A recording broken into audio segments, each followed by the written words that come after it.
Nous sommes jeudi 23 octobre, bienvenue dans la Daily News de clôture de ce Cial 2014.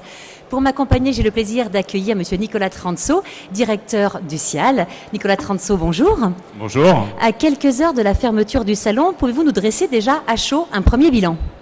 Écoutez, c'est vraiment un moment assez émouvant évidemment de finir ce salon. Nous sommes globalement absolument ravis parce que nos exposants et nos visiteurs sont contents, sont heureux, sont portés et dynamisés par le salon. Donc c'est déjà un premier bilan qui en soi est très enthousiasmant.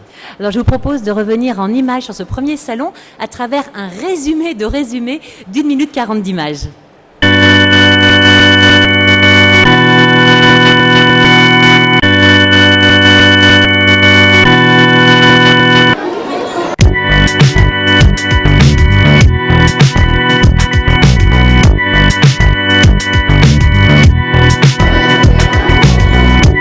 Je suis très satisfait, très fier de l'organisation de ce salon.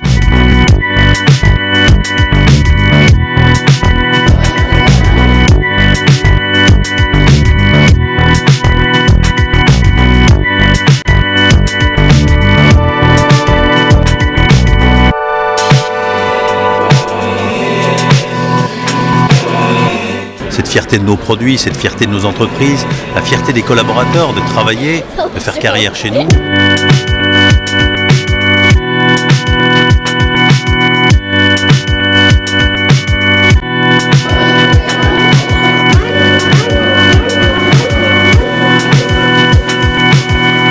Ici, en venant, on s'aperçoit des atouts de notre économie, de notre agriculture, de la qualité de nos produits.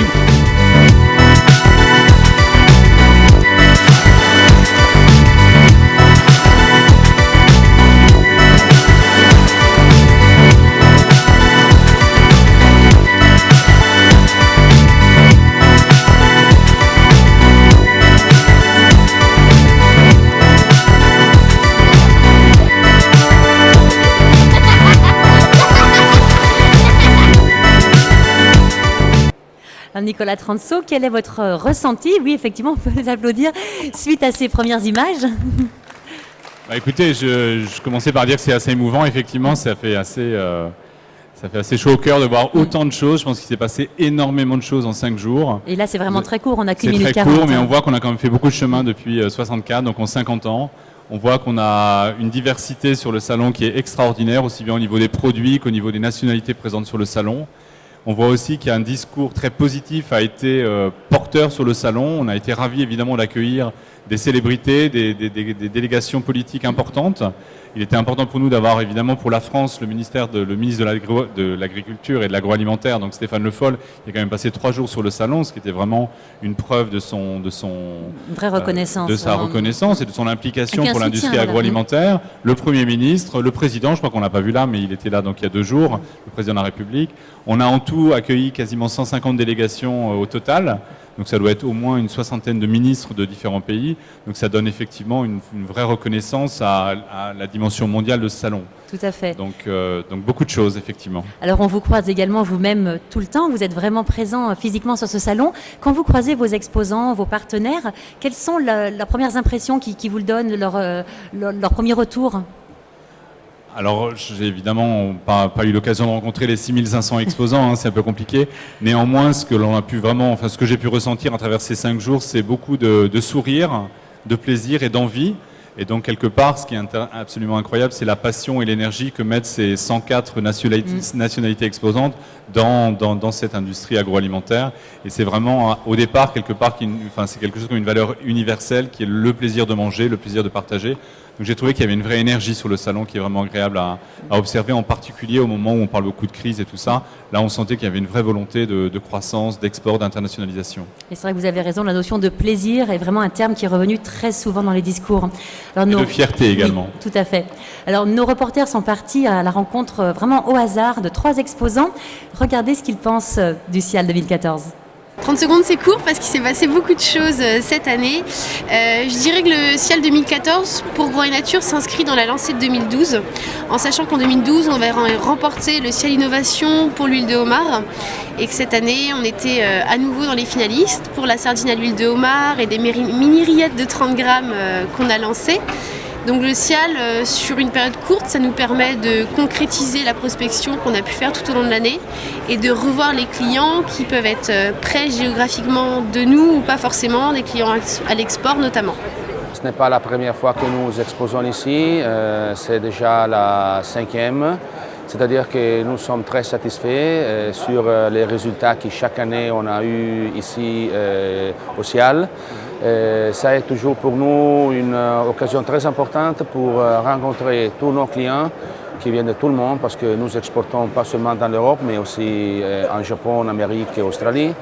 Mais c'est aussi l'occasion en particulier pour avoir des nouveaux contacts.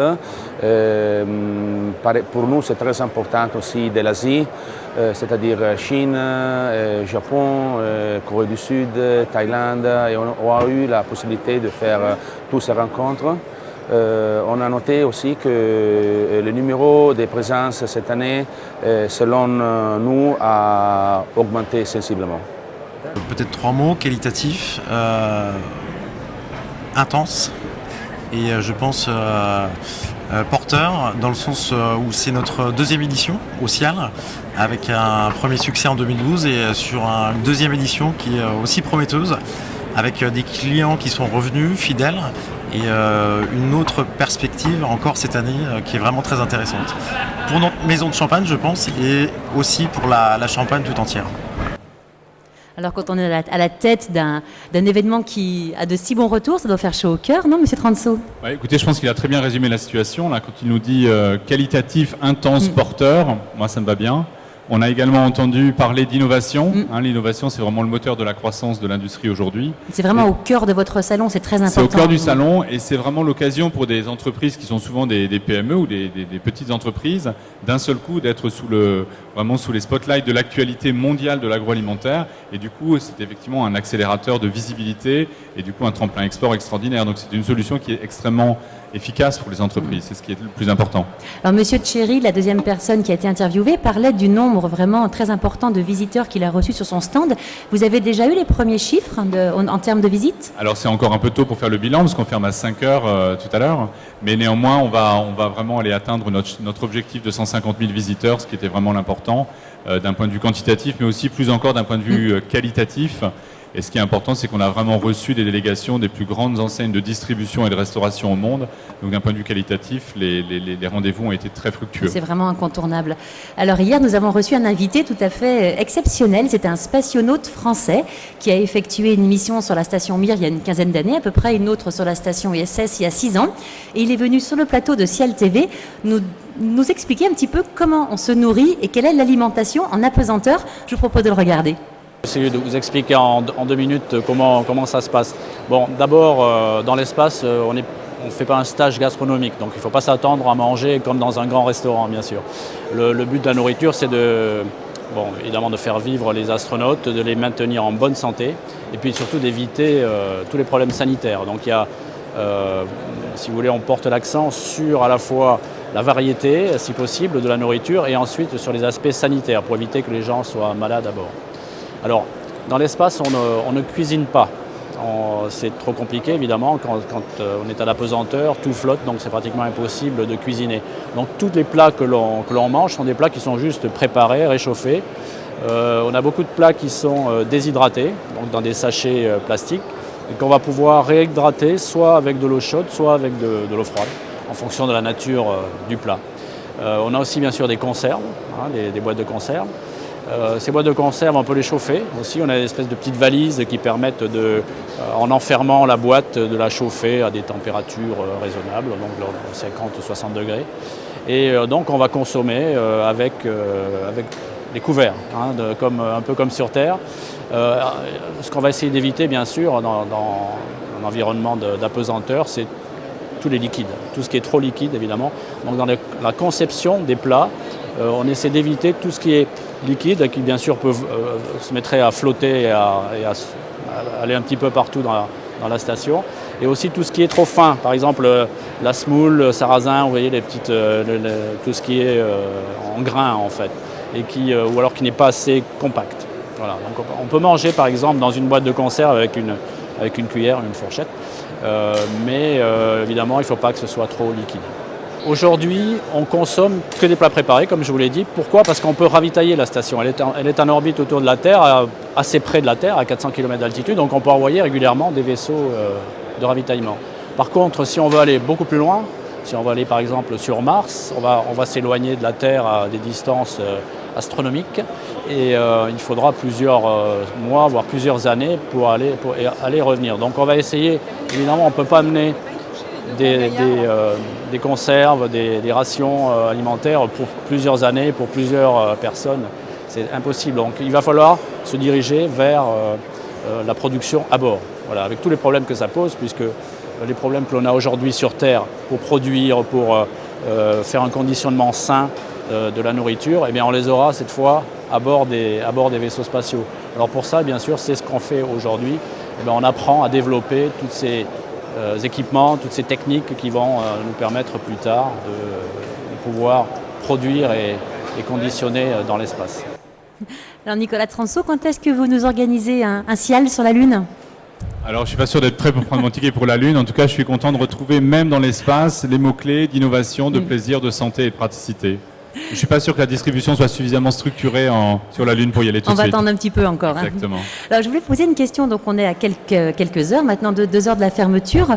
Tous les produits, toutes les denrées périssables qui sont sur le salon, qu'est-ce qu'elles deviennent quand le CIAL ferme ses portes ? Alors, le CIAL a depuis très longtemps un partenariat avec la Croix-Rouge. Donc la Croix-Rouge est la seule organisation habilitée à récupérer toutes ces marchandises pour les redistribuer évidemment autour d'elle. Et on récolte jusqu'à 20 tonnes de produits qui seront donc partagés. Donc vraiment, donnez vos produits à la Croix-Rouge. Merci. Un très beau geste que nous vous conseillons vraiment à tous de suivre. Eh bien, Monsieur Transo, je vous donne rendez-vous dans 2 ans, puisque le prochain CIAL, ce sera du 16 au 20 octobre 2016.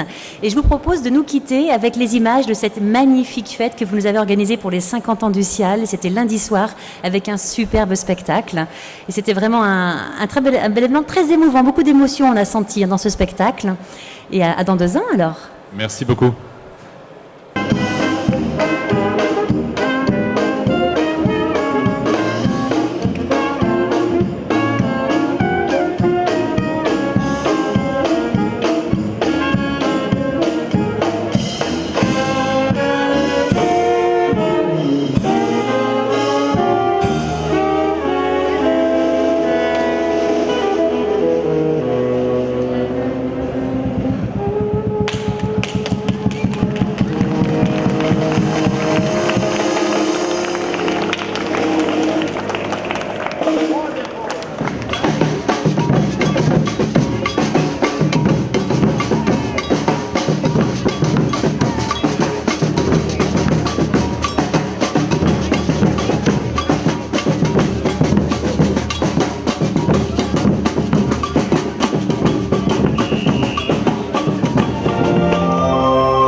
Et encore une fois, bon anniversaire au CIAL. Top générique.